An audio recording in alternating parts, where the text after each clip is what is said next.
నమస్కారం, నేను మీ నిజం చంద్రబోస్. వెల్కమ్ టు నిజం మీడియా. మన నిజం మీడియాలో ప్రసారం అయ్యేటువంటి నిజం నిర్ధారణ కార్యక్రమానికి స్వాగతం.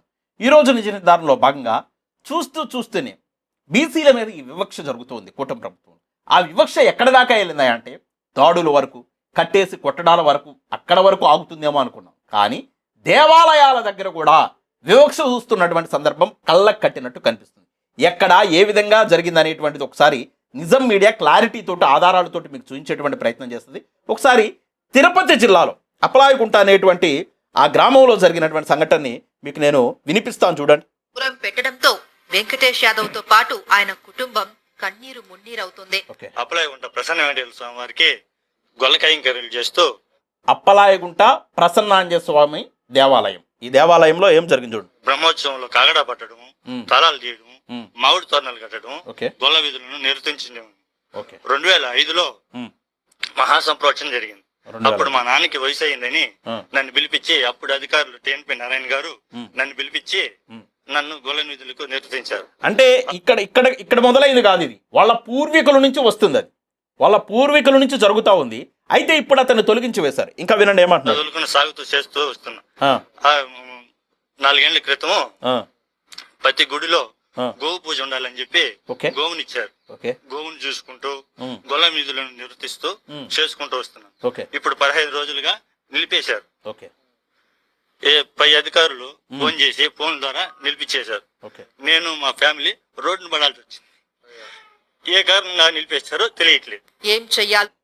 ఆయన ఏడుస్తున్నాడు. అది నేను చూపించలేను, స్క్రీన్ ఉంటే డిస్ప్లే చేసి చూపించేవాడిని. వాళ్ళ ఫ్యామిలీ రోడ్డును పడిందంట. తరతరాలుగా వస్తున్నటువంటి ఆచారం అంట. ఏ కారణం లేకుండా అకారణంగా ఎందుకు పక్కన పెడతారండి? ఒక యాదవ కుటుంబం రోడ్డున పడ్డాము అంటే వాళ్ళు రోడ్డున పడ్డాము అనేటువంటి అంశం కన్నా కూడా వాళ్ళలో ఆ భక్తి భావము, ఆ దేవుడికి నా సేవలు చేసుకోలేమేమో అన్నటువంటి ఆ భావన కలిగి, ఆ భావనతోటి వాళ్ళ బాధ అనేటువంటి ఆ మొహాల్లో కనిపిస్తూ ఉంది. అంటే ప్రభుత్వము మీ ఇష్టానుసారంగా మీ ఇష్టం వచ్చినటువంటి చర్యలు చేస్తూ ఉంటే ఆంధ్రప్రదేశ్ రాష్ట్రంలో ప్రజలు గమనిస్తున్నారనేది మర్చిపోవద్దు.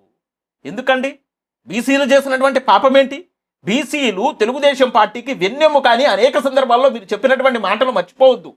పర్టికులర్గా యాదవ సామాజిక వర్గానికి సంబంధించినటువంటి వ్యక్తులు వాళ్ళ ఓట్లేదో తెలుగుదేశం పార్టీకి వెయ్యడానికే వాళ్ళకు ఓటు హక్కు డాక్టర్ బాబాసాహెబ్ అంబేద్కర్ గారు ఇచ్చినట్టు, వాళ్ళకి ఓటు హక్కు అనేది ఆ పార్టీకే వెయ్యడానికి ఉన్నట్టుగా తెలుగుదేశం పార్టీకి వెన్నెముకగా ఇప్పటి వరకు ఉన్నారనేది నిజం. ఆ బీసీలే లేకుండా ఉంటే, ఆ యాదవ సామాజిక వర్గానికి సంబంధించినటువంటి ఓటర్లే లేకుండా ఉంటే తెలుగుదేశం పార్టీ అధికారంలోకి రావడం అనేది కళ. అసలు అది జరిగేటువంటి పనే కాదు. అలాంటిది దాడులు చేశారు, ఓర్చుకున్నారు. కట్టేసి కొట్టారు, బీసీలని ఓర్చుకున్నారు. కానీ వాళ్ళకి పూర్వం నుంచి వస్తున్నటువంటి ఆచారాలను కూడా వాళ్ళ దగ్గర నుంచి తొలగించి వేస్తే అది ఎంత దుర్మార్గం అండి. నేను ఇప్పటికీ ఇది చంద్రబాబు నాయుడు గారికి, లోకేష్ గారికి చేరిందో లేదో, సనాతని పవన్ కళ్యాణ్ గారికి చేరిందో లేదో నేను తెలుసనే అనుకుంటున్నా. అధికారులు ఏది కూడా ఈ రోజున ప్రభుత్వంలో ఉన్నటువంటి పెద్దలకు చెప్పకుండా నిర్ణయాలు తీసుకునే దగ్గర లేదు. సిస్టమ్ అలా తయారైపోయింది. కాబట్టి వెంటనే దీన్ని సరిచేసుకోండి. అయితే ఆ కుటుంబానికి సంబంధించే వాళ్ళ తండ్రి గారు ఏమంటున్నారో ఒకసారి వినండి. సాక్షులు కూడా చేసుకుంటారు.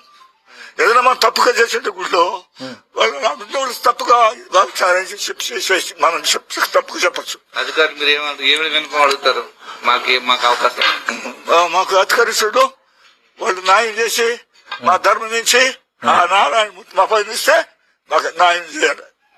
ఇది జరుగుతుంది.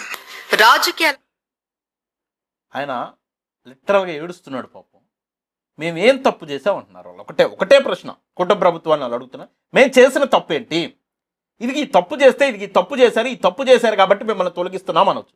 తరతరాలుగా వస్తున్నటువంటి ఆచారాన్ని కూడా ఏ తప్పు చేయకుండానే ఉద్దేశపూర్వకంగానే కావాలని చెప్పేసి పక్కన పెట్టడం అంటే అది చాలా తప్పండి. ఒకసారి మీరు ఆలోచించుకోవాలని చెప్పేసి నేను విజ్ఞప్తి చేస్తున్నా. కూటమి ప్రభుత్వం ఇలాంటి చర్యలు చేయటం, ఇంకా వాళ్ళ అతని భార్య మాట్లాడుతూ ఒక మాట అంది, అది ఒకసారి వినండి. అలా న్యాయం కోసం పోతా అంటే కూడా మాతో ఎవరు మాట్లాడలేదు. మాకు న్యాయం చేసే వాళ్ళు ఎవరు రావటం లేదు ముందుకి. ఎందుకని అడిగితే న్యాయం చూస్తే మాకు భయంగా ఉంది, మమ్మల్ని ఏదైనా చేసేస్తారేమో అనుకుంటా అన్నారు. అంటే నాయనలను చూస్తే మాకు భయంగా ఉంది. అంటే కాపుల్ని మరి వీళ్ళు ఎందుకు ఎంటర్ అయ్యారు అనేది కూడా అక్కడి నుంచి క్లారిటీ రావాలి. అంటే అధికార పార్టీలో అధికారంలో భాగస్వామ్యం అయి ఉంది జనసేన పార్టీ అను, వాళ్ళతో మాట్లాడడానికి కూడా భయపడుతున్నారు. నాయనలను చూస్తే మాకు భయం వేస్తుందని చెప్పేసి ఆ మహిళ చెప్తుంది. ఇదేం పోయే కాలం అండి, ఇదేమి దరిద్రం అండి. అంటే ఒక పార్టీ అధికారంలోకి వస్తే ఇంత వివక్షణ, ఇన్ని రకాలుగా వివక్ష చూపిస్తారా?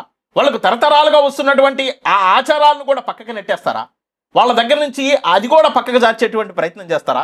ఒకసారి ఇది ఆలోచించాలని చెప్పేసి విజ్ఞప్తి చేస్తూ, మీరు ఒకసారి గమనించుకోండి, బీసీ సోదరులు కూడా ఒకసారి గమనించుకోండి.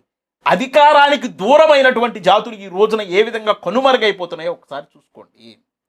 పర్టికులర్గా ఎస్సీలో చూడండి, ఎస్టీలో చూడండి, ఈ రోజున అది బీసీల వరకు వచ్చింది. బీసీలు ఆ పార్టీకి వెన్నెమ్ము కంటేను, బీసీలు ఈ పార్టీకి వెన్నెమ్ము కంటేను, ఎస్సీలు ఈ పార్టీకి వెన్నెమ్ము కంటేను, ఎస్సీలు ఆ పార్టీకి వెన్నెమ్ము కంటేను, ఎస్టీలు వాళ్ళకి ఎస్టీలు వీళ్ళకంటే ఇది నమ్మొద్దు, నమ్మేటువంటి మాటలు కాదు. ఎవరు అవునన్నా ఎవరు కాదన్నా తెలుగుదేశం పార్టీ అనేది మెజారిటీ కమ్మలకు సంబంధించినటువంటి పార్టీ. అదే సందర్భంలో వైఎస్ఆర్ కాంగ్రెస్ పార్టీ అనేది మెజారిటీ రెడ్లకు సంబంధించినటువంటి పార్టీ. జనసేన అనేది మెజారిటీ కాపులకు సంబంధించినటువంటి పార్టీ. ఇది నిజము కాదు అని ఎవరన్నా కళ్ళబుల్లి మాటలు చెప్పినా కానీ అది అబద్ధము. సో బీసీలు కూడా రాజకీయ చైతన్యం వైపు వెళ్ళాలి. రాజకీయం చేయడం నేర్చుకోండి, పొలిటికల్ పవర్లోకి రావడం నేర్చుకోండి, ఎమ్మెల్యేలు అవడం నేర్చుకోండి, ఎంపీలు అవడం, స్వతంత్ర ప్లాట్ఫామ్ని నిర్మించుకోవడం నేర్చుకోండి. అది చెయ్యనంత కాలము ఇలాంటి వివక్ష ఈ సమాజంలో కనిపిస్తూనే ఉంటుంది. బీసీలు పర్టికులర్గా ఈ దేశంలో చేయవలసినటువంటి పని ఏందయ్యా అంటే ఎస్సీలని ఎస్టీలను కలుపుకొని రాజ్యాధికారం వైపు పయనించాలి, రాజకీయ అధికారాన్ని చేజిక్కించుకోవాలి, ముఖ్యమంత్రి పీఠాన్ని అధిరోహించాలి. అలా అధిరోహించిన నాడే ఇలాంటివన్నీ జరగకుండా ఉంటాయి. అదే సందర్భంలో అన్ని బీసీ సంఘాలకు కూడా నేను విజ్ఞప్తి చేస్తున్నా, ఒక బీసీ సోదరుడికి తరతరాలుగా వస్తున్నటువంటి ఆ అంశాన్ని పక్కన పెట్టారు, తరతరాలుగా దేవుడి సన్నిధిలో వాళ్ళకు ఉన్నటువంటి అవకాశాన్ని పక్కన తన్నేశారు. అలా తన్నేసినటువంటి అంశం కళ్ళ కట్టినట్టు కనిపిస్తున్నా కానీ ఇప్పటి వరకు ఒక బీసీ సంఘం కూడా స్పందించలేదు. వెంటనే దీని మీద స్పందించాలని సరైన కార్యాచరణ తీసుకొని నేను క్లారిటీ, ఒకవేళ ఆ కుటుంబం ఏదైనా తప్పు చేస్తే ఇదిగో ఈ తప్పు చేస్తుందని చెప్పేసి పక్కన పెట్టండి.